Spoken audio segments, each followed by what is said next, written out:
കുറച്ച് ദിവസമായിട്ട് മരുന്നുമ്മലാണ് ഓടുന്നത്. ആകെ ഒരു ക്ഷീണവും ചടപ്പും കുഴക്കും. ഒരു സാധനം തലയിലേക്ക് സ്ക്രിപ്റ്റും വീഡിയോ ഒന്നും വരുന്നില്ല. വല്ലാണ്ട് കുഴങ്ങിക്കഴിഞ്ഞാൽ നമ്മൾ നമ്മളെ തന്നെ സെൽഫ് മോട്ടിവേറ്റ് ചെയ്യും. എങ്ങനെയാണ് സെൽഫ് മോട്ടിവേറ്റ് ചെയ്യുക? ലൈഫിൽ എപ്പോഴും motivated ആയിട്ടിരിക്കണം.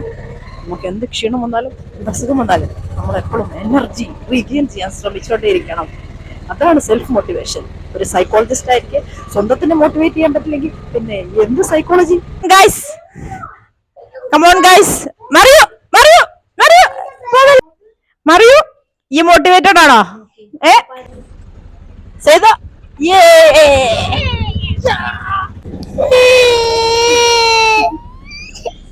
So life is like that. നമ്മൾ ഇടക്ക് ഭയങ്കര മോട്ടിവേറ്റഡ് ആയിരിക്കും, പക്ഷെ പെട്ടെന്ന് ഡിമോട്ടിവേറ്റഡ് ആവും അല്ലേ ഖദീജ? ഇതാണ് ലെജൻഡറി ചക്ക സ്കൂൾ.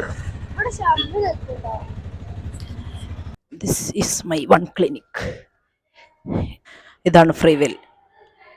ഞാനിവിടെ വർക്ക് ചെയ്യാൻ തുടങ്ങിയിട്ട് ഓൾമോസ്റ്റ് 6 വർഷമായി. ഇത് കൺസൾട്ടേഷൻ റൂം. 1 മണിക്കൂറായി എന്നെ ആൾ കാത്തിരിക്കണം. ഞാൻ വീട്ടിലേക്ക് നടക്കുക കേട്ടോ. ജോലിയെല്ലാം കഴിഞ്ഞ് വീട്ടിലേക്ക് പോകുമ്പം നമുക്ക് ഭയങ്കര മോട്ടിവേറ്റഡ് ആയിട്ടാണോ തോന്നുക, ഡിമോട്ടിവേറ്റഡ് ആയിട്ടാണോ തോന്നുക? ഇന്ന് എൻ്റെ അടുത്ത് സംസാരിച്ച ആളുണ്ടല്ലോ, ഞാൻ പറഞ്ഞല്ലോ 1 മണിക്കൂറായി കാത്തിക്കണമെന്ന്. അയാളുടെ പ്രശ്നം, അയാൾ കുറേ നാളായിട്ട് അസുഖങ്ങൾ കൊണ്ട് ബുദ്ധിമുട്ടിയത് കൊണ്ട് ബോഡി വീക്കായപ്പോൾ വന്നു പോയൊരു ഡിപ്രഷനാണ്. ഇതായത്ത ആൾക്കൊന്നും അല്ല ഇങ്ങനത്തെ പ്രശ്നം കാണുന്നത്.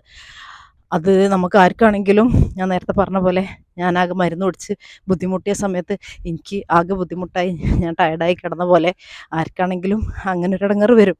അതിൽ നിന്ന് അവരെ മോട്ടിവേറ്റ് ചെയ്യാൻ അവർക്ക് തന്നെ ചിലപ്പം സൈക്കോളജി ഇല്ലാത്തതുകൊണ്ട് ഒറ്റയ്ക്ക് പറ്റണമെന്നില്ല.